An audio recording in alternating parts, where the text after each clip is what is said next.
JX그룹의 유리 외벽이 아침 햇살을 튕어내며 서울의 스카이라인을 날카롭게 베었다.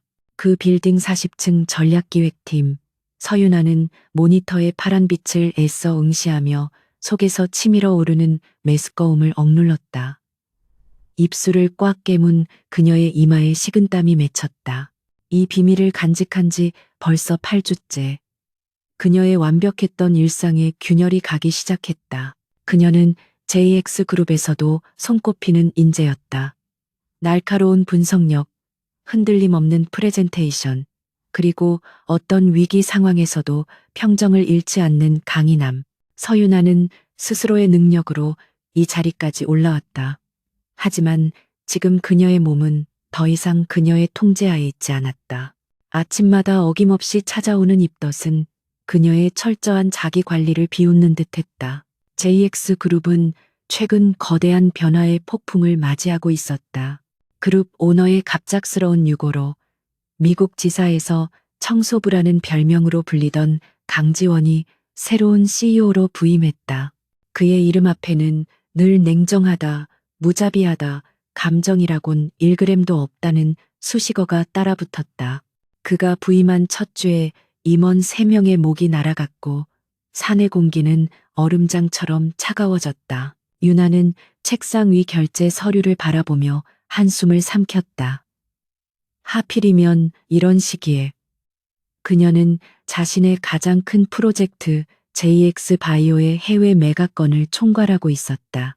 이 프로젝트는 그녀의 경력의 정점을 찍어줄 기회였지만 동시에 강지원이라는 새로운 암초를 만난 셈이었다. 그녀는 이 아이를 지켜야 했고 동시에 자신의 자리도 지켜내야 했다. 오전 10시 긴급 임원회의 소집 공지가 떴다. 전략기획팀장인 유나도 필수 참석 대상이었다. 그녀는 급히 화장실로 달려가 차가운 물로 얼굴을 씻었다. 거울 속의 자신은 낯설 만큼 창백했다. 괜찮아, 서윤아, 넌 할 수 있어. 그녀는 스스로에게 주문을 걸듯 중얼거리며 립스틱을 고쳐 발랐다. 회의실이 있는 50층, 최고 경영진 플로어, 유나는 엘리베이터 홀로 향했다. 아침에 혼잡한 시간은 지났지만 복도는 유난히 조용했다. 직원들은 새로운 CEO의 눈에 띄지 않으려는 듯 그림자처럼 움직였다. 그녀가 일반 엘리베이터 버튼을 눌렀을 때 옆에 있던 VIP 전용 엘리베이터의 문이 딩소리와 함께 열렸다. 안에는 단 한 사람, 강지원 대표가 서 있었다. 짙은 네이비색 슈트를 입은 그는 조각상처럼 미동도 없었다. 유나는 순간 숨이 멎는 것 같았다. 물러서야 예의였지만 닫히는 문을 본능적으로 밟고 탔다. 1분 1초가 급한 회의였다. 그녀는 고개를 숙이며 작은 목소리로 실례합니다. 라고 말했다. 문이 닫히고 좁은 공간은 숨막히는 침묵과 값비싼 센타루드 향으로 가득 찼다. 강지원은 그녀에게 눈길조차 주지 않았다. 그는 오로지 정면의 숫자판만 응시했다. 그의 차가운 아우라가 엘리베이터 안의 공기를 몇 도는 더 낮추는 것 같았다. 유나는 벽에 최대한 붙어 서서 자신의 존재감을 지우려 했었다. 그때였다. 엘리베이터가 미세하게 덜컹거리며 상승을 멈췄다. 비상정지는 아니었지만 평소보다 느린 속도였다. 그리고 그 순간 아침 내내 그녀를 괴롭혔던 메스꺼움이 다시 한번 격렬하게 치밀어 올랐다. 샌다루드 향이 역겨운 입덧을 자극한 것이다. 유나는 손으로 입을 막았지만 헛구역질 소리까지 막을 수는 없었다. 드리머. 그제야 강지원의 고개가 천천히 그녀에게로 향했다. 그의 눈은 소문대로 얼음처럼 차가웠다. 감정 없는 눈동자가 그녀의 창백한 얼굴과 떨리는 어깨, 그리고 사원증에 적힌 서윤아라는 이름을 천천히 훑었다. 그의 시선은 마치 날카로운 칼날이 되어 그녀의 자존심을 베어내는 듯했다. 그는 경멸이나 동정, 그 어떤 감정도 내비치지 않았다. 그저 이 상황 자체를 비효율적인 오류로 규정하는 듯한 표정이었다. 유나는 창피함에 얼굴이 불타는 것 같았다. JX그룹 최고의 엘리트가 하필이면 이 무자비한 CEO 앞에서 가장 약하고 초라한 모습을 보이고 말았다. 강지원은 입을 열지 않았다. 그는 그저 바라볼 뿐이었다. 그 침묵이 수천 마디의 질책보다 더 무거웠다. 유나는 이 지옥 같은 순간이 빨리 끝나기만을 바랐다. 마침내 50층에 도착했음을 알리는 딩소리가 울렸고 문이 열렸다. 유나는 죄송합니다라는 말을 겨우 내뱉고 비틀거리며 엘리베이터에서 뛰쳐나갔다. 그녀가 복도를 거의 달리다시피 하여 비상구 쪽 화장실로 사라지는 모습을 강지원은 닫히는 엘리베이터 문 사이로 무표정하게 지켜보았다. 그의 얇은 입술이 미세하게 비틀렸지만 그것이 어떤 의미인지는 아무도 알 수 없었다. 그는 그저 다시 정면을 응시했고 엘리베이터는 그의 전용 펜트하우스 층으로 계속 올라갔다. 화장실 세면대에서 유나는 격렬하게 구역질을 했다. 위액이 넘어왔지만 그보다 더 쓴 것은 수치심이었다. 강지원에게 찍힌 것이 분명했다. 컨디션 관리도 못하는 직원. 그의 머릿속에 자신이 그렇게 입력되었을 거라 생각하니 눈앞이 캄캄했다. 이 아이를, 그리고 이 자리를 지킬 수 있을까? 겨우 몸을 추스르고 회의실로 향했을 때 이미 회의는 시작되고 있었다. 유나는 자신의 자리로 조용히 다가갔다. 강지원은 이미 상석에 앉아 있었고 그의 시선은 보고서를 든 재무 담당 임원에게 고정되어 있었다.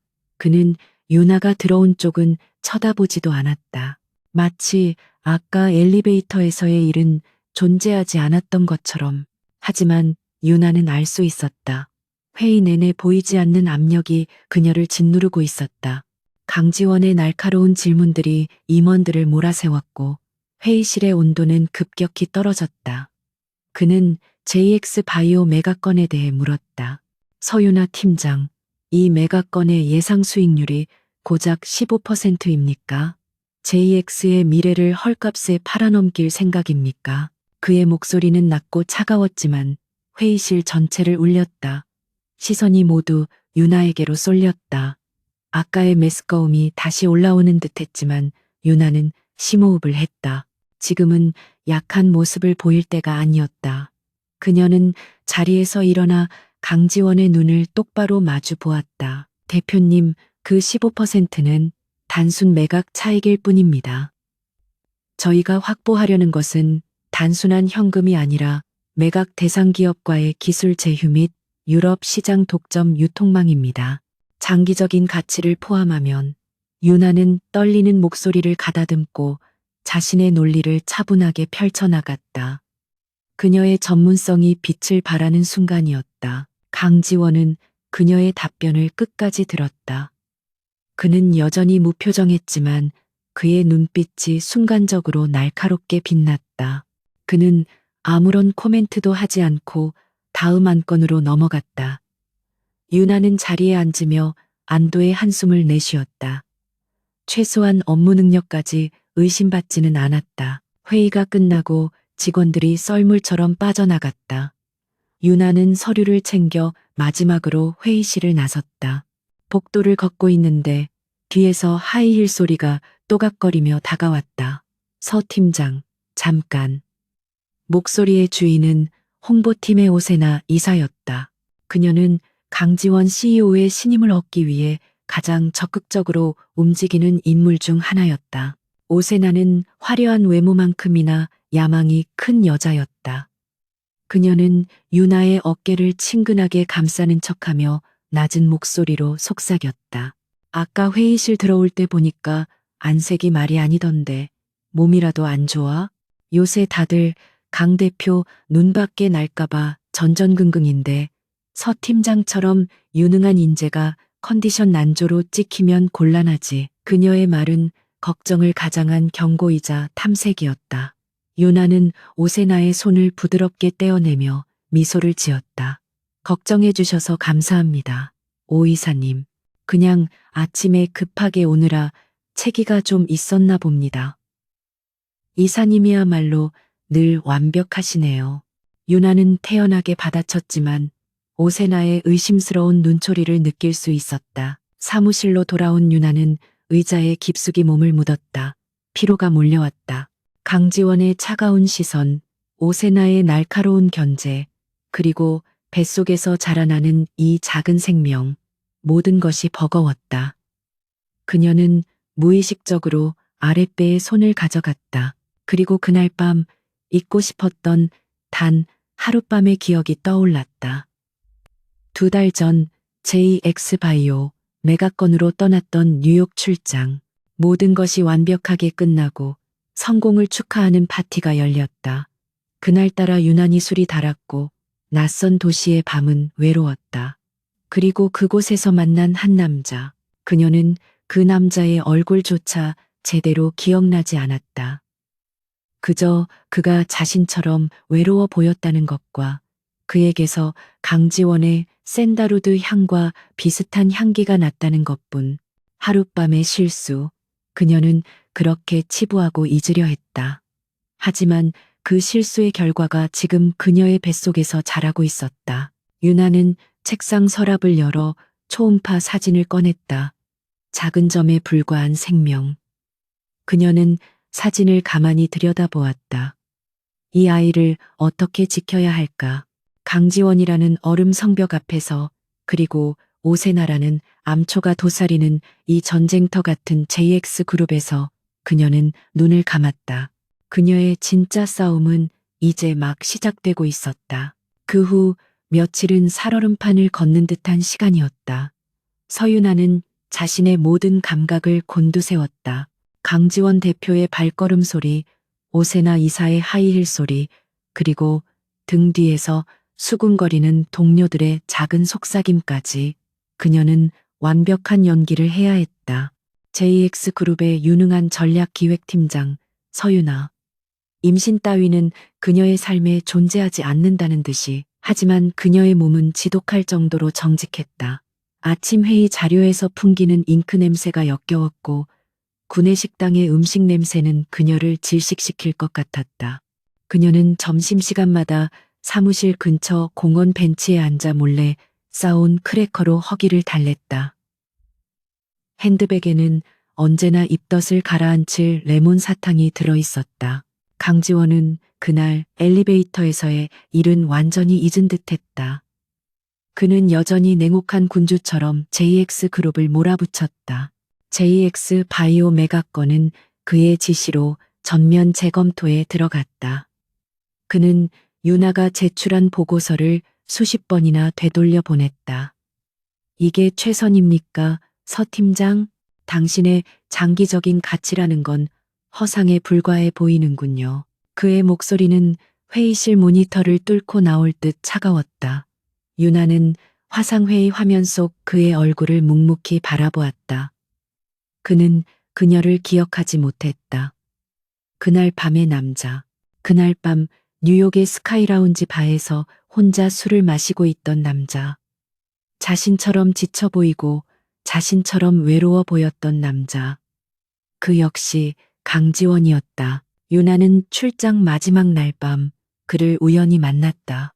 그는 JX그룹의 후계자라는 사실을 숨기고 있었고 그녀는 그저 실적이 좋은 팀장이었다. 두 사람은 이름도 묻지 않았다. 그저 그 순간의 외로움을 공유했을 뿐이다. 그리고 이제 그는 그녀의 상사가 되었고 그녀 뱃속 아이의 아버지가 되었다. 하지만 그는 그 모든 것을 까맣게 잊었다. 반면 오세나의 눈초리는 날이 갈수록 집요해졌다. 그녀는 사소한 꼬투리라도 잡으려는 듯 유나의 주변을 맴돌았다. 서 팀장, 요즘 통 점심을 같이 안 하네? 다이어트라도 하는 거야? 아니면 혹시 좋은 소식이라도 있나? 그녀는 웃으며 말했지만 그 눈은 뱀처럼 유나의 아랫배를 훑었다. 유나는 웃음으로 받아쳤다. 좋은 소식이라뇨. JX 바이오 건 때문에 다이어트는 저절로 되네요. 이사님이야말로 요즘 얼굴이 더 좋아지신 것 같아요. 하지만 그녀는 알고 있었다. 이 아슬아슬한 줄타기가 오래가지 못할 것임을. 아이가 자랄수록 그녀의 몸은 변할 것이고 비밀은 언젠가 드러나게 될 터였다. 결정적인 순간은 예상치 못한 곳에서 터졌다. 유나는 야근을 마치고 지하 주차장으로 내려가고 있었다. 늦은 시간이라 주차장은 한산했다. 그녀가 자신의 차문을 열려던 순간 구석에서 누군가 나타나 그녀의 앞을 막아섰다. 오세나 이사였다. 그녀는 팔짱을 낀 채 비웃는 듯한 표정으로 유나를 바라보고 있었다. 서 팀장, 연기하느라 힘들지 않아? 유능한 커리어 우먼인 척, 아무 일도 없는 척.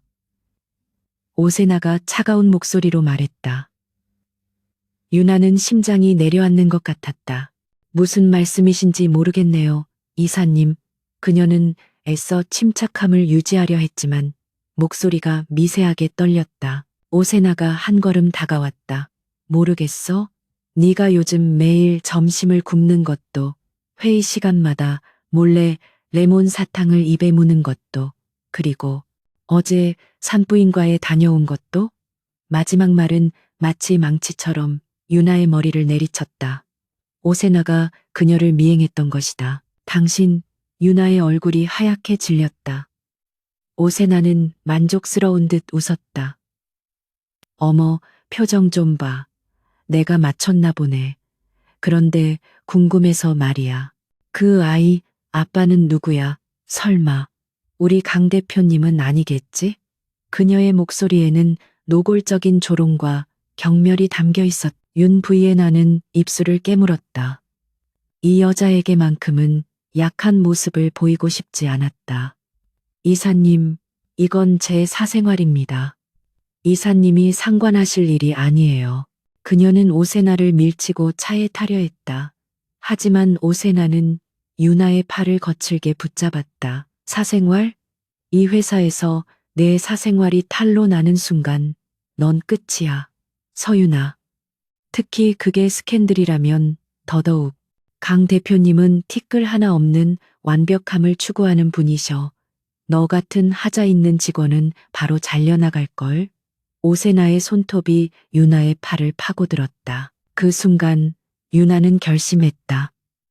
이대로 물러설 수는 없었다. 이대로 오세나의 협박에 휘둘리며 아이까지 위험하게 만들 수는 없었다. 아이의 아버지가 누구든 그 사실을 밝혀야 한다면 그건 강지원 자신이어야 했다. 적어도 그에게는 알려야 할 의무가 있었다. 유나는 오세나의 손을 뿌리쳤다. 제 거취는 제가 알아서 결정합니다.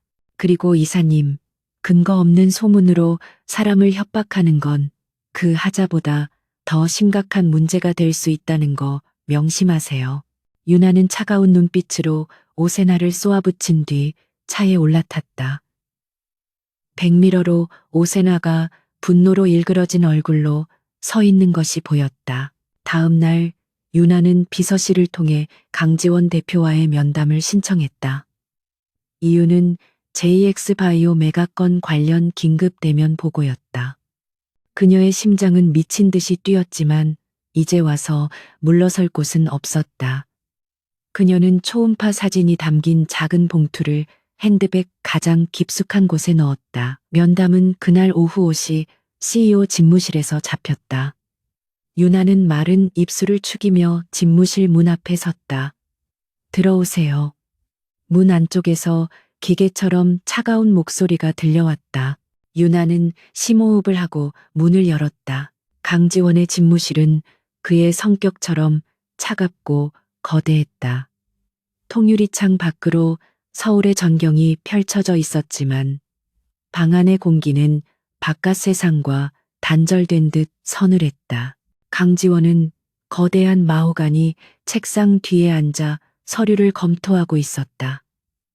그는 유나가 들어왔음에도 고개조차 들지 않았다. JX 바이오 건이라고 들었습니다. 5분 주지. 그의 목소리에는 어떠한 감정도 실려 있지 않았다. 유나는 책상 앞으로 다가가 섰다.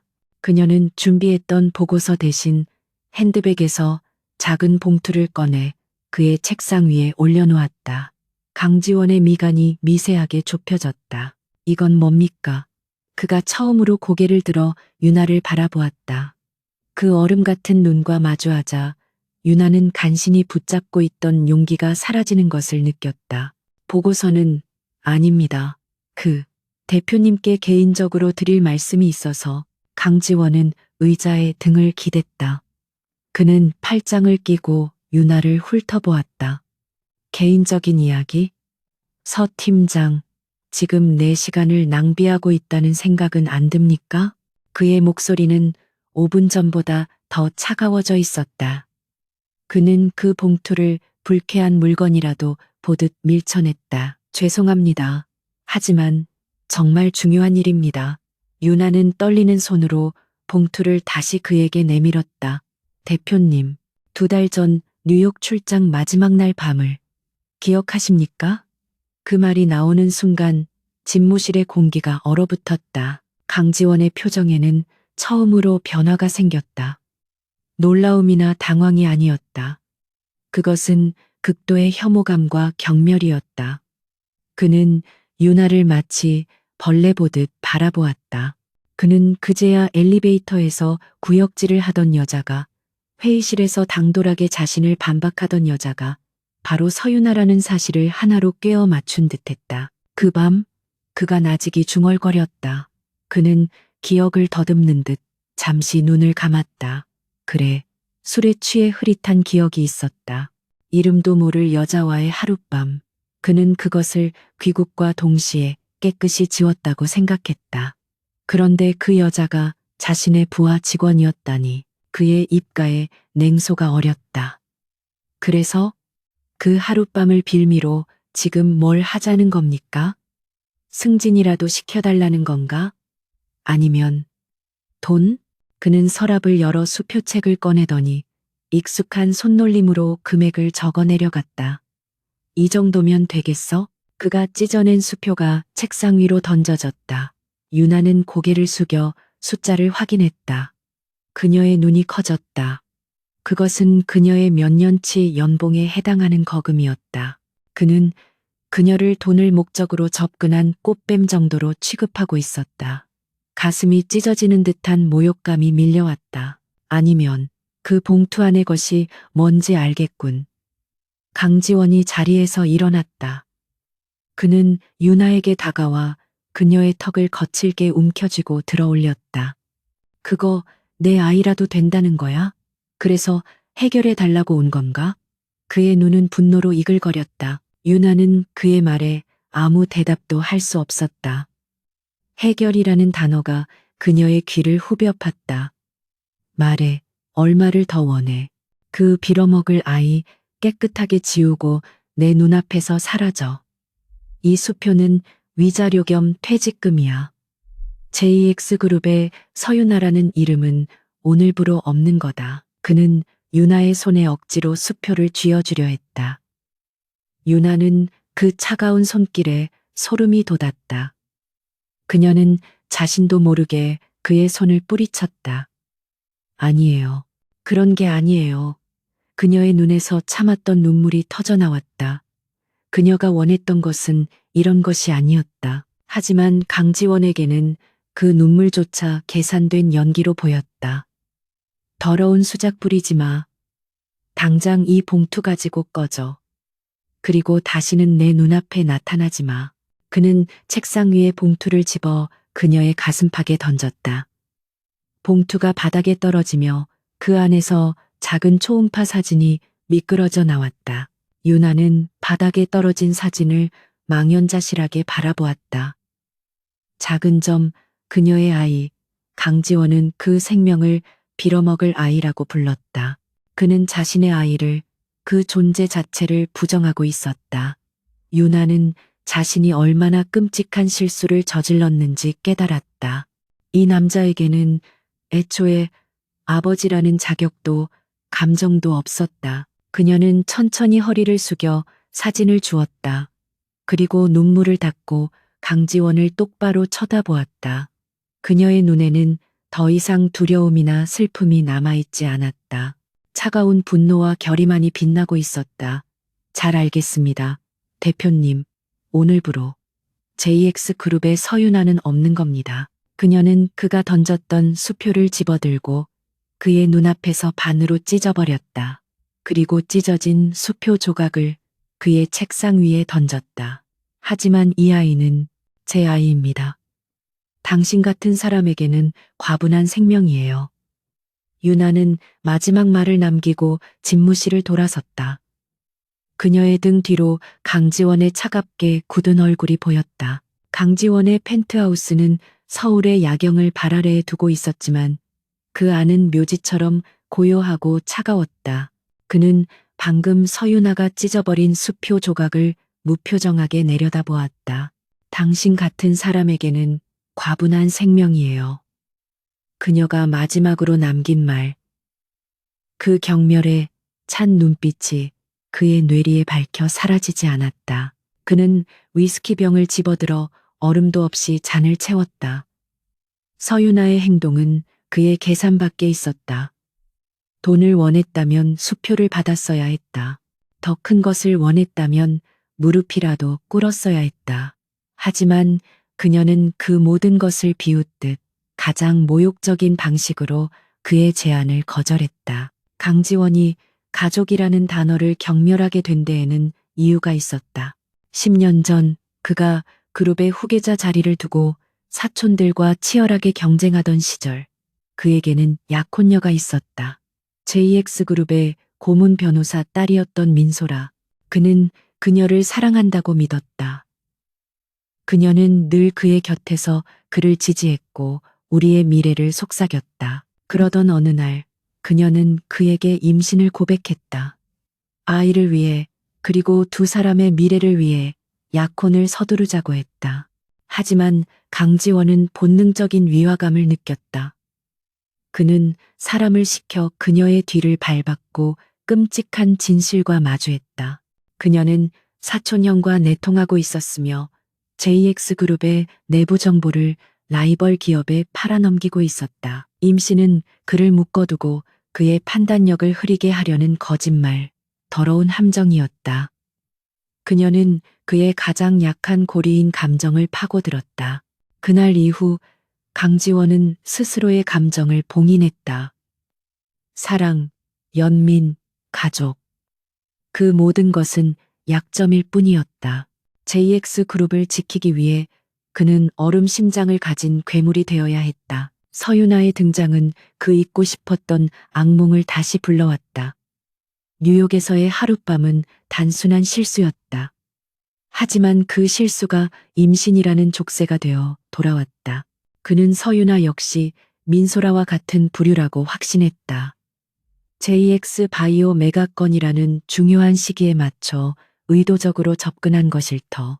그는 이 위협을 뿌리부터 제거해야 한다고 다짐했다. 반면 강지원의 집무실을 나온 서윤아는 간신히 버티고 있던 마지막 힘을 모두 소진한 상태였다.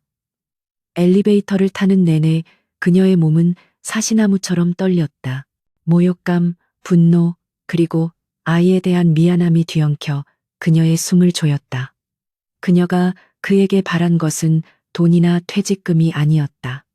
그저 확인받고 싶었을 뿐이다. 이 아이가 존재한다는 것을. 하지만 그는 아이를 빌어먹을 것도 이라 불렀다. 유나는 핸드백 속 초음파 사진을 쥔 손에 힘을 주었다. 미안해, 아가야. 엄마가 꼭 지켜줄게. 그녀는 비틀거리며 1층 로비로 내려왔다. 이미 퇴근 시간이 한참 지나 로비는 텅 비어 있었다. 오직 냉기만이 감돌았다. 그녀는 현관의 유리문을 향해 걸어갔다. 하지만 몇 걸음 떼지 못해 현기증이 몰려왔다. 시야가 흐려지고 다리에 힘이 풀렸다. 강지원의 잔인한 목소리와 오세나의 비웃음이 그녀의 시 귓가에 맴돌았다. 그녀는 이 거대한 빌딩 안에서 완전히 고립되었다. 그녀는 비틀거리다. 결국 로비 한가운데의 차가운 대리석 바닥으로 쓰러졌다. 이봐요. 괜찮습니까? 의식이 완전히 끊어지기 직전 그녀는 다급한 목소리와 함께 자신을 부드럽게 받쳐드는 손길을 느꼈다. 따뜻하고 단단한 손길이었다. 그녀는 마지막 힘을 다해 눈을 떴지만 흐릿한 시야 속으로 들어오는 것은 낯선 남자의 걱정스러운 얼굴뿐이었다. 그녀를 발견한 사람은 JX그룹의 법무팀 총괄 부사장이자 강지원의 유일한 친구인 최민준이었다. 그는 야근을 마치고 퇴근하던 길에 쓰러져 있는 유나를 발견했다. 그는 유나를 안아들었다. 그녀는 종이장처럼 가벼웠다. 그는 그녀의 창백한 얼굴을 알아보았다. 전략기획팀의 서유나 팀장, 최근 강지원이 JX 바이오 건으로 유독 가혹하게 몰아붙이던 실력 있는 인재였다. 최민주는 지체 없이 그녀를 자신의 차에 태워 JX 병원 VIP 응급실로 향했다. 그는 강지원의 냉혹함 뒤에 숨겨진 과거의 상처를 아는 유일한 사람이었다. 그리고 그는 직감했다. 이 유능한 팀장의 실신이 단순한 과로 때문이 아닐 수도 있음을. 응급실에서 의사는 급히 검사를 진행했다. 최민주는 초조하게 복도에서 기다렸다. 잠시 후 의사가 심각한 표정으로 나왔다. 최 부사장님, 환자분은 심각한 스트레스와 영양, 불균형 상태입니다. 그런데 그것보다 더 시급한 문제가 있습니다. 의사는 잠시 망설이다가 입을 열었다. 환자분 임신 9주 차입니다. 지금 상태로는 유산 위험이 아주 높습니다. 절대적인 안정이 필요합니다. 최민준의 머릿속이 하얗게 비는 것 같았다. 임신? 서유나 팀장이. 그는 순간 강지원의 얼굴을 떠올렸다. 그리고 얼마 전 뉴욕 출장, 불길한 예감이 그의 등골을 서늘하게 만들었다. 병실로 돌아왔을 때 유나는 링거를 맞은 채 잠들어 있었다. 핏기 없는 얼굴이 안쓰러웠다. 민주는 그녀의 곁에 조용히 앉았다. 그는 강지원의 친구였지만 동시에 JX그룹의 임원이었다. 이 상황을 어떻게 받아들여야 할지 혼란스러웠다. 그때 유나가 미간을 찌푸리며 신음소리를 냈다. 그녀가 천천히 눈을 떴다. 낯선 천장, 소독약 냄새, 그리고 자신의 손을 내려다보는 낯선 남자. 여기는 그녀의 목소리는 잠겨 있었다. 병원입니다. JX 그룹 법무팀 최민준입니다. 로비에 쓰러져 계셔서 모시고 왔습니다. 민주는 최대한 부드러운 목소리로 말했다. 유나는 순간 경계심으로 눈빛이 날카로워졌다. 또 다른 임원, 강지원의 사람. 그녀는 반사적으로 몸을 일으키려 했지만 복부의 미세한 통증에 다시 주저앉았다. 움직이지 마세요. 절대 안정이 필요하다고 합니다. 민준의 말에 유나의 얼굴이 하얗게 질렸다. 혹시 의사가 뭐라고? 최민주는 그녀를 똑바로 바라보았다. 그의 눈에는 비난이나 호기심이 아닌 깊은 연민이 담겨 있었다. 의사 선생님이 임신 9주 차라고 하더군요. 유산 위험이 높다고 했습니다. 그 말이 끝나자마자 유나는 참아왔던 눈물을 터뜨렸다. 강지원 앞에서 보이지 않았던 눈물이었다. 오세나 앞에서 삼켰던 눈물이었다.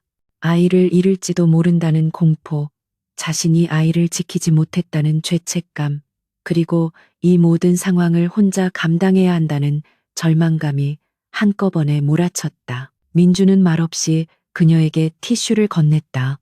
그는 그녀가 울음을 그칠 때까지 기다려 주었다. 한참의 시간이 흐른 뒤 유나는 붉어진 눈으로 그를 바라보았다. 저 회사에는 그녀는 이 사실이 강지원의 귀에 들어가는 것이 가장 두려웠다. 민주는 그녀의 마음을 읽었다는 듯 고개를 저었다. 아니요, 아무에게도 알리지 않았습니다. 제 개인 자격으로 온 겁니다. 의사에게도 함구령을 내렸고요. 그는 잠시 망설이다가 말을 이었다. 서유나 팀장님, 제가 강지원 대표와는 오랜 친구입니다. 그래서 감히 짐작가는 부분이 있습니다. 그는 조심스럽게 물었다. 혹시 강 대표가 이 사실을 알고 있습니까? 유나는 입술을 깨물었다. 그녀는 민준의 눈을 피하지 않고 고개를 끄덕였다. 오늘 말씀드렸습니다. 그녀는 강지원이 했던 잔인한 말들을 차마 입에 담을 수 없었다. 민준은 깊은 한숨을 내쉬었다. 그는 모든 것을 이해했다. 강지원의 그 지독한 트라우마가 또 한 사람을 상처 입힌 것이다. 그는 자리에서 일어났다. 서 팀장님, 지금은 아무 생각도 하지 마세요. 아이를 위해서라도 푹 쉬셔야 합니다. 그는 유나에게 명함 한 장을 건넸다. 이건 제 개인 번호입니다. 회사 일은 걱정 마세요. 제가 알아서 처리해 두겠습니다. 강 대표가 팀장님께 연락할 일은 당분간 없을 겁니다. 퇴원할 때까지는, 아니, 몸이 완전히 회복될 때까지는 이곳에서 쉬세요. 모든 비용은 제가 부담하겠습니다. 유나는 그가 내민 명함을 멍하니 바라보았다. 벼랑 끝에 몰린 자신에게 처음으로 내밀어진 동아줄이었다. 왜 저를? 최민주는 씁쓸하게 웃었다. 글쎄요. 유능한 인재를 잃고 싶지 않아서일 수도 있고, 아니면 제 친구가 저지른 몫을 대신 사과하고 싶은 걸지도 모르죠. 그는 병실을 나가며 마지막 말을 남겼다. 아무쪼록 아이를 먼저 생각하십시오. 문이 닫히고 유나는 처음으로 찾아온 짧은 평화 속에서 다시 깊은 잠에 빠져들었다. 서유나가 JX그룹에서 모습을 감춘 지 사흘째가 되었다. 그녀의 책상은 주인을 잃은 듯 차갑게 식어 있었다. 전략기획팀 직원들은 수군거렸다. 유능하고 빈틈없던 서 팀장이 갑자기 무단 결근이라니. 인사팀에서는 개인 사유로 인한 유급 휴가라고 공지했지만 그 과정이 너무나 조용하고 신속했다. 이 모든 상황을 가장 예리하게 지켜보는 이가 있었으니 바로 오세나 이사였다. 그날 밤 지하 주차장에서 유나를 협박한 뒤 그녀는 유나가 강지원 대표의 집무실로 향하는 것을 똑똑히 목격했다. 그리고 1시간 뒤 유나는 마치 영혼이라도 빠져나간 듯한 표정으로 건물을 나섰다. 그 이후로 유나는 사라졌다. 오세나의 직감이 속삭였다. 무슨 일이 터져도 단단히 터졌다. 그녀는 강지원의 비서라인을 통해 그날 면담이 어땠는지 떠보려 했지만 CEO의 동선은 철저히 비밀에 붙여져 있었다. 하지만 오세나에게는 그녀만의 정보 라인이 있었다. 그녀는 보안팀에 아는 인맥을 동원해 그날 저녁에 로비 CCTV 영상을 몰래 확인했다. 영상 속에서 그녀가 본 것은 충격적인 장면이었다. 서유나가 로비 한가운데서 비틀거리다 그대로 쓰러지는 모습, 그리고 때마침 나타난 최민준 부사장이 그녀를 안아들고 급히 사라지는 모습. 오세나의 눈이 가늘어졌다. 최민준. 강지원의 그림자이자 유일한 친구. 그가 직접 나섰다는 것은 이 일이 결코 가볍지 않다는 증거였다. 오세나는 즉시 최민준의 동선과 서유나가 사라진 시점을 교차 분석했다. 최민준이 그날 밤 차를 몰고 향한 곳은 JX그룹 계열사인 JX병원이었다. 다음 날 오세나는 화려한 꽃바구니를 들고 JX병원 VIP 병동을 찾았다. 그녀는 회사를 대표해 동료를 문병 왔다는 완벽한 연기를 펼쳤다. 그녀는 간호사 데스크에서 서유나의 이름을 댔다. 하지만 간호사는 난처한 표정을 지었다. 서유나님은 현재 절대 안정이 필요하셔서 면회가 어렵습니다. 특히 최민준 부사장님께서. 그 말이 나오는 순간 오세나는 모든 것을 확신했다. 그녀는 간호사의 차트를 슬쩍 훔쳐보았다. 산부인과 그리고 절박유산, 오세나의 입가에 잔인한 미소가 번졌다. 어머, 그랬구나. 많이 안 좋은가 보네. 그녀는 걱정스러운 표정을 연기하며 병원을 나섰다. 주차장으로 돌아가는 길, 그녀는 흥분을 감추지 못했다. 임신, 그리고 유산 위험, 게다가 최민준까지 개입했다. 이건 보통 스캔들이 아니었다. 아빠가 강지원인 걸까? 그래서 최민준이 저렇게 필사적으로 감싸는 거고? 아니면 다른 놈의 아이를 가졌는데 강지원을 협박하려다 실패한 건가? 어느 쪽이든 상관없었다. 서윤아는 이제 끝났다. JX그룹처럼 보수적인 조직에서, 그것도 CEO의 최측근에서 이런 스캔들은 치명적이었다. 오세나는 이 카드를 언제, 어떻게 터뜨려야 가장 효과적일지 계산하기 시작했다. 같은 시각 JX그룹 50층 CEO 집무실의 공기는 평소보다 더욱 싸늘하게 가라앉아 있었다. 강지원은 JX바이오 매각 관련 서류를 검토하고 있었지만 그의 신경은 온통 다른 곳에 가 있었다.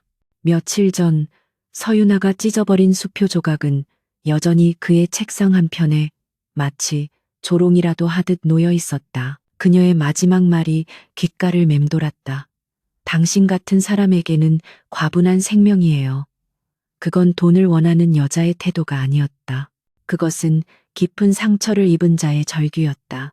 강지원은 자신의 과거 트라우마가 판단을 흐리게 했다는 것을 인정하고 싶지 않았지만 마음 한구석의 찜찜함은 사라지지 않았다. 그는 비서에게 서윤아의 근황을 물었다.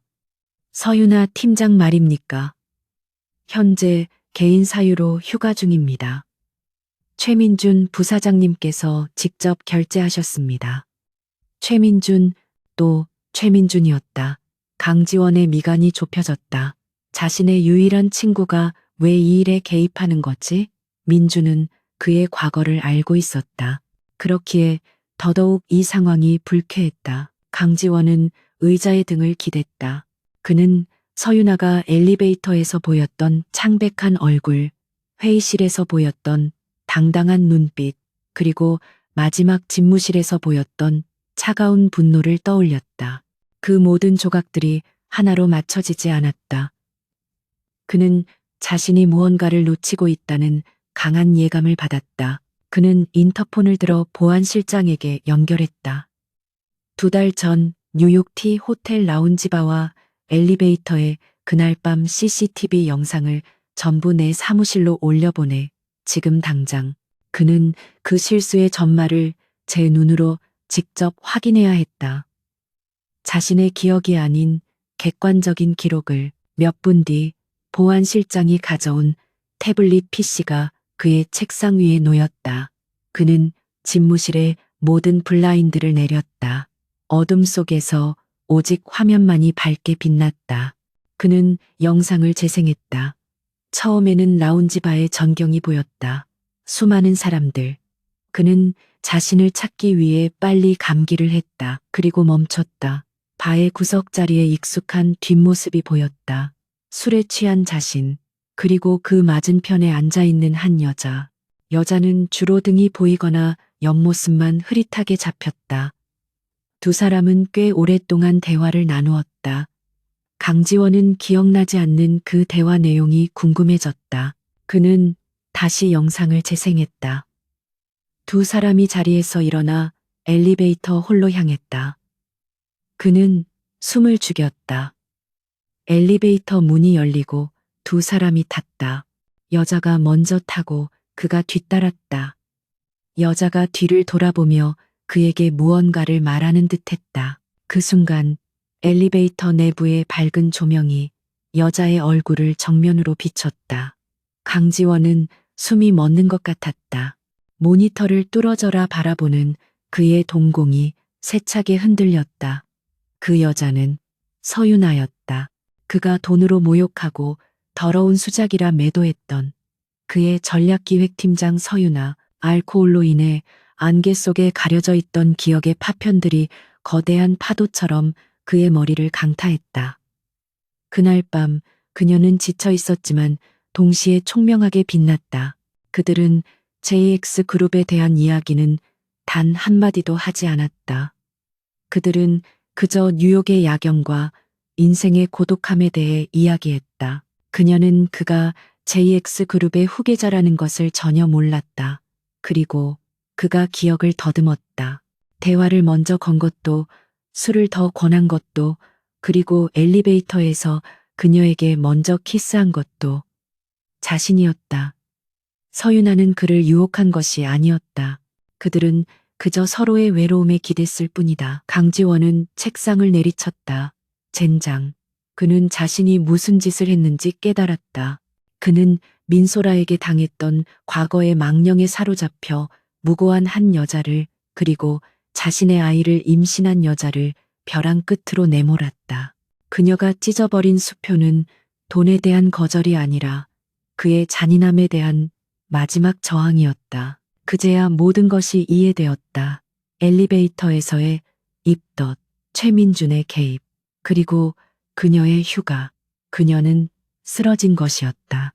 그와의 대화 직후에 절대 안정이 필요하다던 의사의 말이 최민준을 통해 그의 귀에도 어렴풋이 들려왔던 것을 기억해냈다. 유산 위험. 그는 자신의 아이를 빌어먹을 것이라고 불렀다. 그리고 그 아이의 엄마를 창녀 취급했다. 차가운 죄책감이 그의 심장을 얼어붙게 만들었다.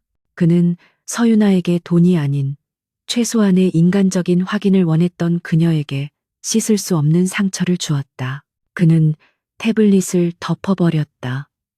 그는 자신이 세운 얼음벽이 자신뿐만 아니라 타인까지 파괴하고 있음을 깨달았다. 그는 즉시 최민준에게 전화를 걸었다. 나다. 지금 당장 내 사무실로 와. 그의 목소리는 분노와 후회가 뒤섞여 전례 없이 거칠게 떨리고 있었다. 최민준은 강지원의 호출을 받고 10분 만에 CEO 집무실 문을 열었다. 방 안은 지독한 위스키, 향과 냉기로 가득했다. 강지원은 창밖을 등지고 서 있었는데 그 그림자마저 평소보다 더 어둡고 위태로워 보였다. 그는 친구의 등장을 알면서도 돌아보지 않았다. 어디에 있지? 강지원의 목소리는 쇳소리처럼 갈라져 있었다. 그것은 질문이 아니라 억눌린 분노와 알 수 없는 절박함이 뒤섞인 통보였다. 최민주는 한숨을 내쉬었다. 그가 가장 우려했던 순간이 온 것이다. 병원에 있네. JX 병원 VIP 병동 1205. 강지원은 천천히 돌아섰다. 그의 눈은 퀭했지만 그 안에는 이성이 아닌 광기가 번뜩였다. 상태는 그는 단어 단위로 끊어 말했다. 자네가 만난 직후에 로비에서 쓰러졌어. 절박유산. 자네가 조금만 더 몰아붙였다면 자넨 네 아이를 제 손으로 죽일 뻔했어. 지원아. 민준의 직설적인 말에 강지원의 어깨가 움찔했다. 죽일 뻔했다. 그 말은 비수처럼 그의 가슴을 꿰뚫었다. 그는 자신의 과거 트라우마가 또 다른 생명을, 그것도 자신의 핏줄을 해칠 뻔했다는 사실을 견딜 수 없었다. 그는 재킷을 집어들고 집무실을 향해 성큼성큼 걸어갔다. 어디 가게? 민준이 그의 앞을 막아섰다. 가서 그 여자를 만나야겠어. 강지원의 목소리는 단호했다. 민준은 고개를 저었다. 지금은 아닐세. 서윤아 팀장은 환자야. 자네의 그 흉흉한 기세로 찾아가면 그나마 붙잡고 있던 아이마저 위험해질 수 있어. 제발 이성적으로 행동해. 강지원은 친구의 팔을 거칠게 뿌리쳤다. 이성? 난 내 이성 때문에 모든 걸 망쳤어. 비켜. 그는 엘리베이터를 타고 지하 주차장으로 향했다. 자신의 전용 세단에 올라탄 그는 지옥에서 온 사자처럼 병원을 향해 질주했다. 죄책감과 생전 처음 느껴보는 생경한 감정, 어쩌면 두려움일지도 모를. 그것이 그의 엑셀을 밟는 발에 힘을 싣게 했다. 병원 VIP 병동에 도착했을 때 복도는 점심시간을 앞두고 조용했다. 1205호실 앞을 지키고 있던 경호원이 강지원을 보고 90도로 고개를 숙였다. 대표님, 어쩐 일로? 강지원은 그들을 밀치고 문을 열어젖혔다. 하지만 병실은 텅 비어 있었다. 깨끗하게 정돈된 침대, 그리고 협탁 위에 놓인 작은 메모지 한 장. 그는 메모지를 집어들었다. 최민준 부사장님께 그동안 감사했습니다. 그것이 전부였다. 그는 당장 간호사 스테이션으로 향했다. 1205호 환자, 어디 갔지? 그의 살벌한 기세에 간호사가 겁에 질린 채 차트를 확인했다. 서윤아님 말입니까? 방금 본인 의지로 퇴원 수속 밟고 나가셨습니다. 절대 안정이 필요하다고 말씀드렸는데도 강지원의 머릿속이 차갑게 식었다. 그녀는 도망친 것이 아니었다. 만약 그랬다면 이런 메모를 남기지 않았을 것이다. 그렇다면 회사, 그녀는 모든 것을 정리하기 위해 JX 본사로 향한 것이 틀림없었다. 그는 다시 엘리베이터로 달려갔다. 그가 병원을 떠나고 정확히 5분 뒤 오세나의 정보원이 서윤아가 퇴원 후 본사로 향했다는 소식을 그녀에게 보고했다. 오세나는 자신의 사무실에서 완벽하게 세팅된 모습으로 그 소식을 전해 들었다. 입가에 승리의 미소가 걸렸다. 멍청한 것, 몸도 성치 않은 주제에 그녀는 서윤아가 회사에 돌아온 이유를 짐작할 수 있었다. 사직서를 내고 개인 물품을 챙기러 온 것이겠지. 오세나는 지금이 바로 서윤아의 숨통을 완전히 끊어놓을 절호의 기회라고 판단했다. JX 그룹 1층 로비. 점심시간이 막 시작되어 평소보다 많은 직원으로 붐비고 있었다. 서윤아는 모자와 마스크로 얼굴을 가린 채 로비로 들어섰다. 며칠 만에 돌아온 회사는 여전히 거대하고 위압적이었다. 그녀는 링거를 맞았던 팔목의 멍 자국을 내려다보았다. 최민준 부사장의 도움은 감사했지만 언제까지고 숨어 있을 수는 없었다. 그녀는 아이를 위해 강해져야 했다. 그리고 그 첫 번째 단계는 이 지옥 같은 곳에서 벗어나는 것이었다. 그녀는 자신의 책상에 있는 사직서와 개인 물품 몇 가지만 챙겨 조용히 사라질 생각이었다. 그녀가 전략기획팀으로 향하는 엘리베이터 쪽으로 발걸음을 옮길 때였다. 어머, 이게 누구야? 서윤아 팀장 아니신가? 날카롭고 조롱기 가득한 목소리가 로비 전체에 울려 퍼졌다. 유나는 걸음을 멈췄다.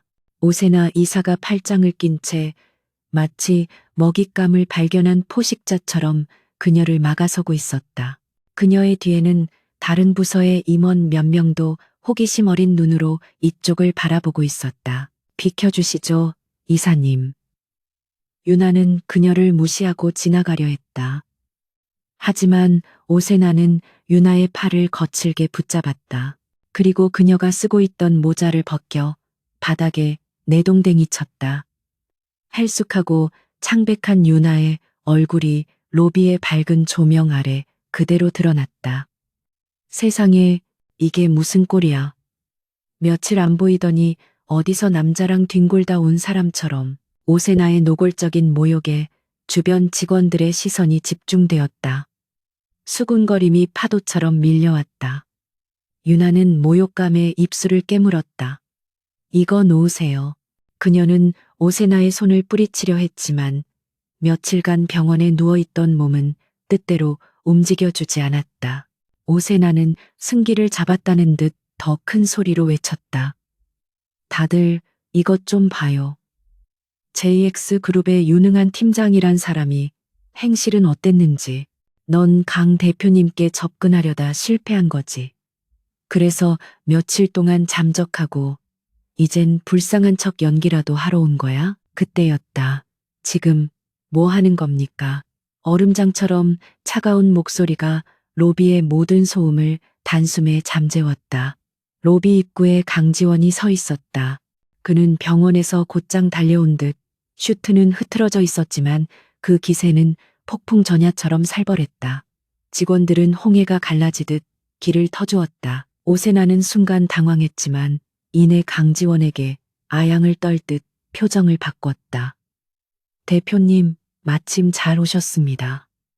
제가 지금 회사 기강을 문란하게 하는 직원을 오세나의 말이 채 끝나기도 전에 강지원은 그녀의 뺨을 무섭게 내리쳤다. 짝 하는 소리가 로비에 울려 퍼졌다. 모두가 충격에 휩싸였다.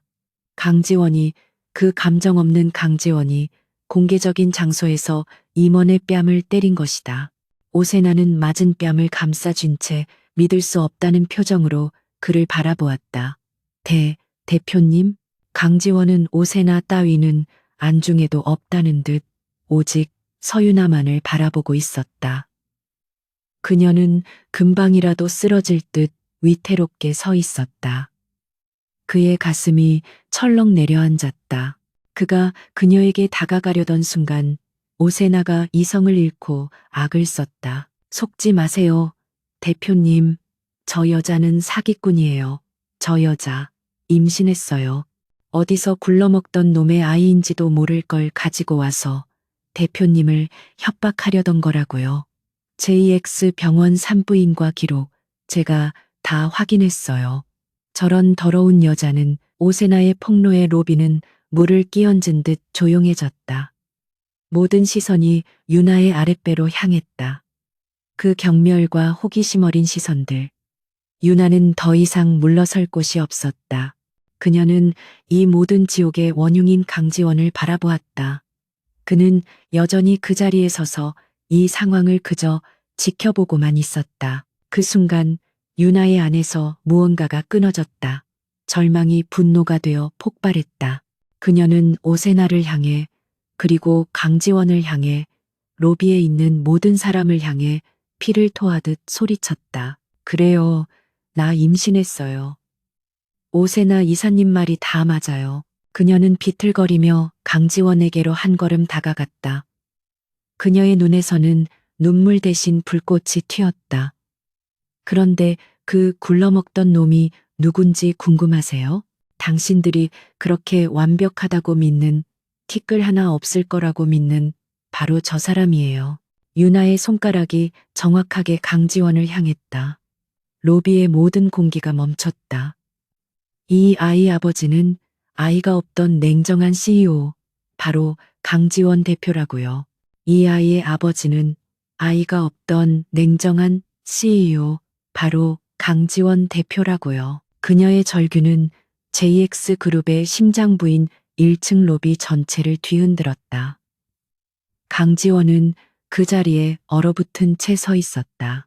그는 수천억 규모의 적대적 인수합병 협상장에서도 느껴본 적 없는 공포와 충격에 휩싸였다. 서유나의 그 한마디는 그가 평생 쌓아올린 얼음 성벽을 단숨에 무너뜨리는 폭탄이었다. 오세나는 얼굴이 사색이 되어 주저앉았다. 직원들은 숨조차 제대로 쉬지 못했다. 그리고 그 폭로의 중심에서 서유나는 마지막 남은 힘마저 다 썼다는 듯 천천히 뒤로 쓰러졌다.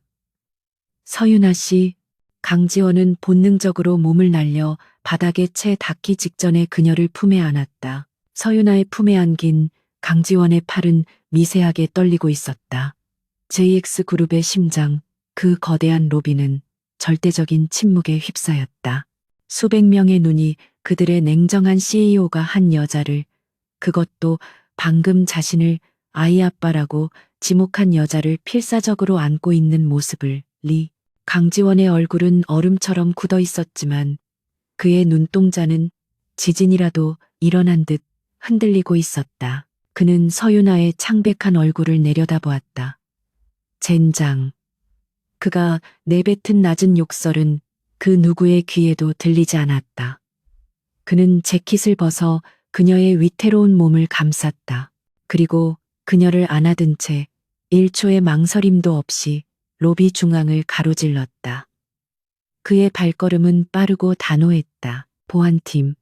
그가 로비 출입문을 향해 걸으며 낮게 으르렁거렸다. 지금 이 순간부터 1층 로비 CCTV 영상, 출입 기록 전부 봉쇄해. 오늘 일에 대해 단 한마디라도 외부로 새어나간다면 JX그룹에서 제 발로 걸어나갈 각오는 하는 게 좋을 거야. 그의 목소리는 소름 끼치도록 차가워서 감히 그에게 시선을 맞추는 이가 없었다. 그는 바닥에 주저앉아 멍하니 이쪽을 바라보는 오세나를 경멸스럽다는 듯이 훑어보았다. 오세나 이사, 당신은 지금부로 직무 정지야. 감사팀의 조사를 기다려. 그 말은 사형 선고나 다름없었다. 그는 더 이상 그녀에게 한순간도 시간을 지체하지 않고 자신의 전용차에 서윤아를 조심스럽게 태운 뒤 병원으로 향했다. JX 병원 VIP 병동 1205실. 서윤아가 다시 눈을 떴을 때 그녀는 며칠 전 자신이 도망치듯 빠져나왔던 바로 그 병실에 누워 있었다. 이번에는 손목에 링거 바늘이 꽂혀 있지 않았지만 방 안의 공기는 훨씬 더 무겁고 답답했다. 그리고 창가에 그림자처럼 한 남자가 서 있었다. 강지원. 그는 이미 완벽한 CEO의 모습으로 돌아와 있었다. 일어났습니까? 그가 돌아보지 않은 채 말했다. 그의 목소리에는 로비에서 보였던 그 미세한 균열조차 남아있지 않았다. 완벽하게 통제된 차가운 강지원의 목소리였다. 유나는 몸을 일으키려 했지만 온몸이 솜처럼 무거웠다. 누워 있어요. 의사가 절대 안정이 필요하다고 했으니까. 그가 천천히 그녀에게로 돌아섰다. 그의 손에는 서류 몇 장이 들려 있었다. 아이는 무사합니다. 당신이 로비에서 쓰러진 건 심각한 스트레스로 인한 쇼크였을 뿐 아이에게 직접적인 영향은 없었다고 합니다. 안도감보다 먼저 의문이 들었다. 왜 나를 다시 이곳에? 강지원은 그녀의 침대 옆 의자에 앉았다. 그는 서윤아와 눈을 맞췄다. 그 차가운 눈동자는 이제 모든 혼란을 정리하고 오직 결론만을 담고 있었다. 서윤아 씨, 당신이 로비에서 한 말은 전부 사실입니다. 그날 밤에 CCTV 영상을 확인했고 당신이 나를 유혹한 것이 아니라 모든 것이 나의 실수였음을 압니다. 그는 실수라는 단어에 힘을 주었다. 사과가 아니었다. 사실관계의 확인이었다. 그리고 당신의 폭로 덕분에 JX그룹의 모든 임직원이 그리고 곧 대한민국 전체가 아이가 없던 냉정한 CEO에게 아이가 생겼다는 사실을 알게 될 겁니다. 이 아이는 태어나기도 전에 내 후계자 후보가 되었고 JX그룹의 가장 큰 리스크이자 이슈가 되었습니다. 유나는 그의 말을 이해할 수 없었다. 그가 하고 싶은 말이 대체 무엇이란 말인가? 그래서 나더러 어쩌라는 거죠? 또 수표를 주실 겁니까? 아니면 이번엔 해외로 쫓아내기라도 하시게요? 그녀의 목소리에 날이 섰다. 강지원은 그녀의 비아냥에도 눈 하나 깜짝하지 않았다. 그는 손에 든 서류를 그녀 앞에 협탁에 내려놓았다. 결혼합시다. 네 글자. 그 어떤 감정도 실리지 않은 마치 새로운 비즈니스 프로젝트를 발표하는 듯한 말투였다. 유나는 자신이 잘못 들었나 싶어 그를 멍하니 바라보았다. 뭐라고요? 결혼하자고 했습니다. 그가 서류를 그녀 쪽으로 밀었다. 이 아이는 내 아이입니다. 강지원의 아이는 사생아로 자랄 수 없습니다. JX그룹의 후계자는 완벽한 가정 안에서 태어나야 합니다. 그게 내가 그리고 JX그룹이 원하는 그림입니다. 그제야 유나는 그가 내민 서류의 제목을 보았다.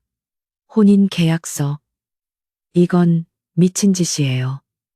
그녀는 떨리는 손으로 서류를 집어들었다. 내용은 지독할 정도로 세밀하고 잔인할 정도로 논리적이었다. 1조 1항, 두 사람은 법적인 부부가 되지만 사적인 감정이나 애정을 요구하지 않는다.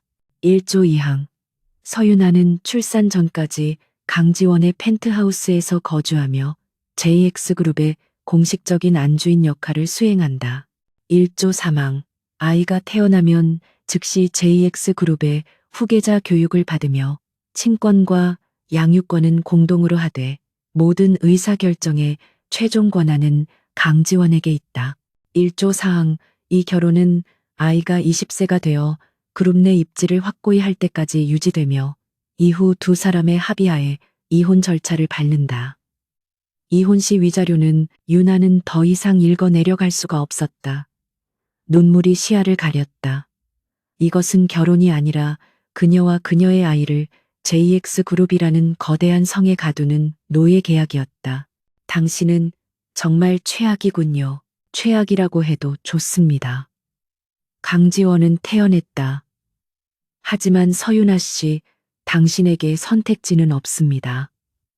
오세나 이사가 오늘 한 짓을 받대쇼. 당신이 내 제안을 거절하고 혼자 아이를 낳아 기르려 한다면 당신과 당신의 아이는 평생 오세나 같은 인간들의 조롱과 경멸 속에서 살아야 할 겁니다. 당신의 아이는 사생아라는 주홍글씨를 평생 달고 살아야 합니다. 그의 말은 잔인했지만 정확하게 현실을 꿰뚫고 있었다. 유나는 로비에서 자신을 향해 쏟아지던 그 수많은 경멸의 눈빛들을 떠올렸다. 오세나의 그 찢어질 듯한 목소리. 그녀는 자신은 견딜 수 있어도 뱃속의 아이가 그런 고통을 겪게 하고 싶지는 않았다. 당신은 이 아이를 사랑하지 않잖아요. 그녀가 마지막 남은 힘을 다해 물었다. 사랑? 그런 건 중요하지 않습니다. 중요한 건 책임입니다. 이 아이는 내 핏줄이고 난 내 핏줄에게 JX그룹을 물려줄 겁니다. 그러기 위해서는 완벽한 명분이 필요합니다. 당신은 그 명분을 위한 필수 조건입니다. 서윤아 씨, 유나는 눈을 감았다. 그녀의 선택은 이미 정해져 있었다. 아이를 지키기 위해 강지원의 손을 잡는 것 외에는 그녀는 펜을 집어들었다. 그녀의 손이 서명란에서 잠시 망설였다. 아이를 위해서예요. 그녀는 스스로에게 되뇌며 서명란에 서윤아 세 글자를 적어 내려갔다. 그렇게 그들의 지독한 계약 결혼이 시작되었다. 유나는 그날부로 강지원의 펜트하우스로 거처를 옮겼다. 서울의 야경이 발 아래에 펼쳐지는 성처럼 차갑고 거대한 집이었다. 모든 것이 최고급이었지만 그 어떤 것에도 사람의 온기라고는 느껴지지 않았다. 두 사람은 한 집에 살았지만 철저히 분리된 삶을 살았다. 강지원은 서재에서 밤을 새웠고 유나는 가장 큰 침실을 혼자 썼다. 그들은 아침 식사 시간에만 식탁에서 마주쳤다. 대화는 없었다. 오직 식기가 부딪히는 소리만이 그들의 공허한 동거를 증명할 뿐이었다. 시간이 흘러 유나의 배가 조금씩 불러오기 시작했다. 입덧은 여전히 그녀를 괴롭혔지만 병원에서와는 달리 이제 그녀의 곁에는 전문 영양사와 도우미들이 붙어 있었다. 강지원은 그녀에게 필요한 모든 물질적인 것들을 완벽하게 제공했다. 마치 값비싼 난초 화분을 관리하듯이. 그러던 어느 날 밤이었다. 유나는 거실 소파에 앉아 태교 일기를 쓰고 있었다. 강지원은 평소처럼 서재에 틀어박혀 있었다. 거실은 적막했다. 그 순간 유나는 아랫배에서 이상한 느낌을 받았다. 톡 하고 무언가 안에서 그녀를 가볍게 쳤다. 그녀는 놀라 자신의 배를 내려다보았다. 그리고 다시 한번 톡톡 첫 태동이었다. 그녀는 자신도 모르게 감격에 겨워 눈물을 글썽였다.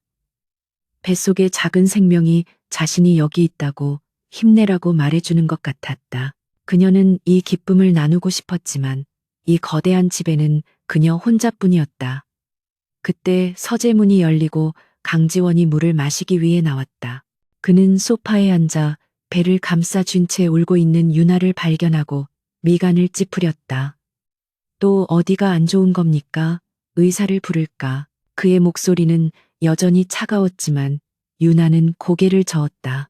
아니요, 그게 아니라 아이가. 그녀는 눈물을 닦으며 그를 바라보았다. 아이가 움직였어요. 방금. 강지원은 그 자리에 멈춰 섰다. 아이가 움직였다는 말. 그 말은 그가 한 번도 생각해 본 적 없는 영역의 언어였다. 그는 무언가에 홀린 듯 천천히 유나에게 다가왔다. 그는 그녀의 배를 생명이 자라나고 있는 그 신비로운 곡선을 내려다보았다. 그는 망설였다. 그의 이성은 이것이 그저 생물학적인 현상일 뿐이라고 말했지만 그의 몸은 다르게 반응했다. 그는 자신도 모르게 손을 내밀었다. 그리고 조심스럽게 마치 깨지기 쉬운 도자기를 만지듯 그녀의 배 위에 손을 얹었다. 그 순간 툭 하고 강한 움직임이 그의 손바닥을 통해 전해졌다. 강지원의 어깨가 크게 들썩였다. 이것은 생명이었다. 차가운 계약서나 JX그룹의 주식 지분과는 비교할 수 없는 뜨겁고 역동적인 생명의 떨림. 그는 얼어붙은 채 자신의 손바닥만 내려다보았다. 그의 얼음 성벽에 그 어떤 것으로도 뚫을 수 없다고 믿었던 그의 방어막에 아주 작고 따뜻한 균열이 가기 시작했다. 유나는 그런 그의 모습을, 그 냉정한 CEO의 얼굴에 처음으로 떠오른 그 당혹스럽고 경이로운 표정을 숨죽인 채 지켜보고 있었다. 그날의 태동 이후 강지원의 펜트하우스에는 미묘한 변화의 기류가 흘렀다.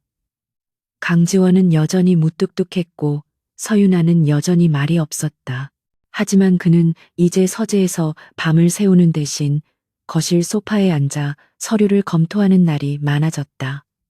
유나가 태교 일기를 쓰거나 조용히 음악을 듣는 바로 그 공간에서였다. 그는 그녀를 지켜보고 있었다.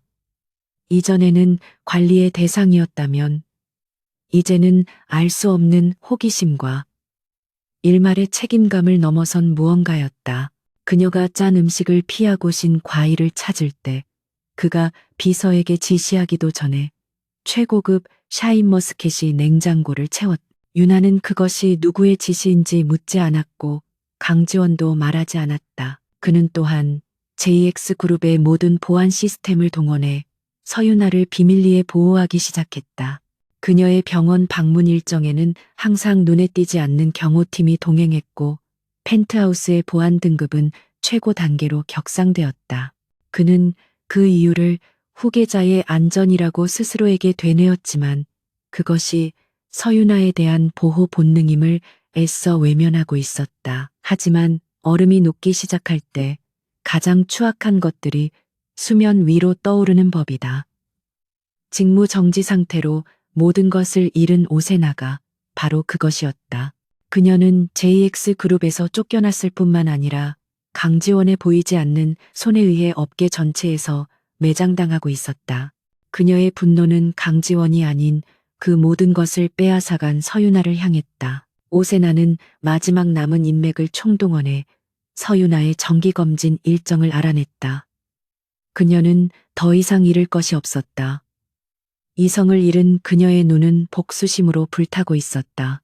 네가 감히 나 오세나를 이렇게 만들어? 그렇다면 너도 네 뱃속의 그것도 절대 행복해질 수 없어. 그날은 유난히 날씨가 굳었다. 임신 34주 차에 접어든 유나는 정기 검진을 위해 JX 병원 산부인과를 찾았다. 강지원이 붙여준 수행 비서와 함께였지만 그녀는 병원 지하 주차장에서 비서에게 먼저 차를 대기시키라고 말한 뒤 혼자 엘리베이터로 향했다. 그 짧은 순간이 오세나가 노린 틈이었다. 서윤아. 주차장 기둥 뒤 어둠 속에서 오세나가 걸어 나왔다. 그녀의 모습은 며칠 전 로비에서 마주쳤던 화려한 임원의 모습이 아니었다. 머리는 헝클어져 있었고 눈은 광기로 번들거렸다. 그녀의 손에는 날카로운 금속 조각. JX그룹에서 받았던 공로패에 부서진 일부가 들려 있었다. 유나는 본능적으로 뒷걸음질치며 배를 감쌌다. 오 이사님, 아니, 오세나 씨, 여기서 이러시면 안 됩니다. 그녀는 침착하려 애썼지만 오세나의 살기에 온몸이 떨려왔다. 이러면 안 된다고? 네가 감히 나한테 충고를 해. 오세나가 비명을 지르듯 외치며 그녀에게 달려들었다. 너 때문에, 너하고 내 뱃속에 그 재수 없는 것 때문에 내 인생이 전부 망가졌어. 너만 없었으면 강 대표님은 내 거였어. JX도 내 거였다고. 오세나가 손에 든 금속 조각을 휘둘렀다. 유나는 팔로 얼굴을 막으며 비명을 질렀다. 하지만 예상했던 고통은 느껴지지 않았다. 하는 비명과 함께 검은 정장을 입은 남자들이 순식간에 나타나 오세나를 제압했다. 강지원의 경호팀이었다. 모든 것이 10초 만에 일어났다. 경호원 한 명이 오세나의 팔을 꺾어 바닥에 내리쳤고 다른 한 명은 유나의 앞을 막아서며 그녀의 상태를 살폈다. 사모님, 괜찮으십니까? 유나는 너무 놀라 숨조차 제대로 쉴 수 없었다. 그때였다. 유나는 아랫배를 움켜쥐며 주저앉았다. 방금의 극심한 스트레스와 충격이 그녀의 몸을 덮친 것이다.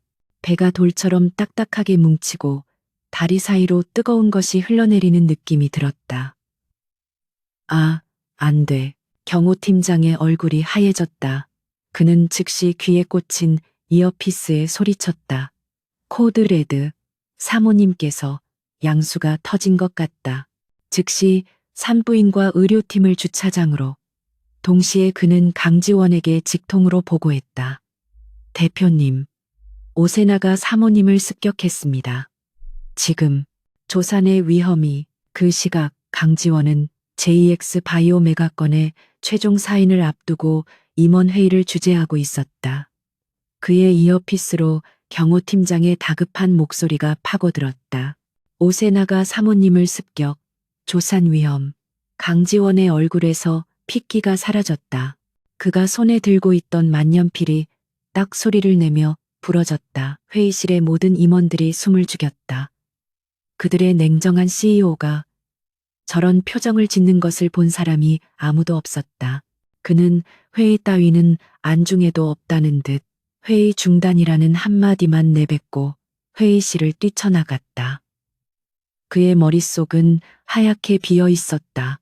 서유나, 그리고 아이, 병원의 복도는 그에게 너무나도 길게 느껴졌다. 그가 응급 분만실 앞에 도착했을 때 최민준이 이미 와 있었다. 지원아, 비켜. 그는 친구를 밀치고 분만실 문을 열려 했다. 의사가 그를 막아섰다. 대표님, 지금 들어가시면 안 됩니다. 산모가 34주 차라 조산입니다. 게다가 쇼크로 인해 혈압이. 의사의 말이 채 끝나기도 전에 안에서 유나의 고통스러운 비명이 터져 나왔다. 강지원은 그 소리에 심장이 찢어지는 것 같았다. 그가 평생 느껴본 적 없는 공포가 그의 온몸을 잠식했다. 그는 더 이상 JX그룹의 냉정한 CEO가 아니었다. 그는 그저 사랑하는, 아니, 그가 지켜야 할 사람과 아이의 생사 앞에서 무력하게 떨고 있는 한 남자일 뿐이었다. 그는 분만실 벽에 주먹을 내리쳤다. 살려내. 무슨 수를 써서라도 둘 다 살려내란 말이야. 시간이 지옥처럼 흘러갔다. 1시간, 2시간. 복도에 앉아있던 강지원은 완전히 무너져 내린 모습이었다. 수천억짜리 계약서에도 떨지 않던 그의 손이 멈추지 않고 떨렸다. 그는 그때야 깨달았다. 자신이 지키고 싶었던 것이 JX그룹의 후계자가 아니라 그저 서유나와 그녀를 닮았을 그 작은 생명이었다는 것을. 그때 분만실 문이 열리고 지친 기색의 의사가 나왔다. 강지원은 용수철처럼 튀어올랐다. 어떻게 됐어? 의사는 마스크를 벗으며 옅은 미소를 지었다. 기적입니다. 산모와 아이 둘 다 무사합니다. 2점 사케릭의 건강한 아들입니다. 조산이라 인큐베이터에 잠시 있어야 하지만 생명에는 지장이 없습니다. 강지원의 다리에 힘이 풀렸다. 그는 그 자리에 주저앉을 뻔한 것을 최민준이 겨우 부축했다. 안도감이 몰려왔지만 이내 그는 자신이 저지른 일들에 대한 죄책감에 휩싸였다. 그가 조금만 더 일찍 그녀의 마음을 헤아렸더라면. 몇 시간 뒤 회복실로 옮겨진 유나가 마취에서 깨어났다. 그녀는 텅 빈 아랫배를 만지며 공포에 질린 눈으로 주위를 둘러보았다. 아가, 내 아가, 여기 있소. 그녀의 곁을 지키고 있던 강지원이 낮은 목소리로 말했다. 그의 눈은 붉게 충혈되어 있었다. 그는 유나의 손을 조심스럽게 잡아쥐었다. 그 손길은 더 이상 계약 파트너의 것이 아니었다. 우리 아들, 건강해. 당신도 무사해줘서 고맙소. 유나는 그의 낯선 모습에 눈을 깜빡였다. 그녀가 알던 얼음장 같은 남자가 아니었다. 그는 울고 있었다. 강지원은 그녀의 손을 자신의 뺨에 가져다 댔다. 미안하오, 서유나 씨. 내가 너무 늦게 깨달았소. 그는 처음으로 자신의 과거를 고백했다. 10년 전 민소라에게 당했던 배신과 임신이라는 거짓말이 자신에게 얼마나 큰 상처로 남았는지. 나는 감정을 갖는 것이 두려웠소. 당신과 아이를 또 다른 위협이나 약점으로만 생각했지. 내가 당신을 지옥으로 밀어넣었어. 유나는 말없이 그의 고백을 들었다. 그녀는 그의 눈물에서, 그의 떨리는 손길에서 진심을 느꼈다. 그녀는 다른 손을 들어 그의 뺨을 감쌌다. 괜찮아요. 지원 씨, 우린 괜찮아요. 그때 간호사가 작은 인큐베이터 카트를 밀고 들어왔다. 아기 아빠 직접 안아보시겠어요? 강지원은 당황한 표정으로 뒷걸음질 쳤다. 그 작은 생명체를 어떻게 다뤄야 할지 전혀 알 수 없었다. 나는 못하겠소. 유나가 옅게 웃었다. 바보, 이리 와요. 그녀의 격려에 강지원은 마침내 결심한 듯 손을 소독하고 간호사에게서 아이를 받아들었다. 아이는 그의 손바닥보다도 작았지만 그 어떤 것보다도 무겁고 따뜻했다. 아이가 없던 냉정한 CEO. 그는 이제 없었다. 그는 자신의 아이를 품에 안고 그 아이의 엄마를 바라보며 생전 처음으로 행복이라는 감정의 무게를 느끼고 있었다. 그의 얼음 같던 심장이 갓 태어난 아이의 온기 속에서 완벽하게 녹아내리고 있었다.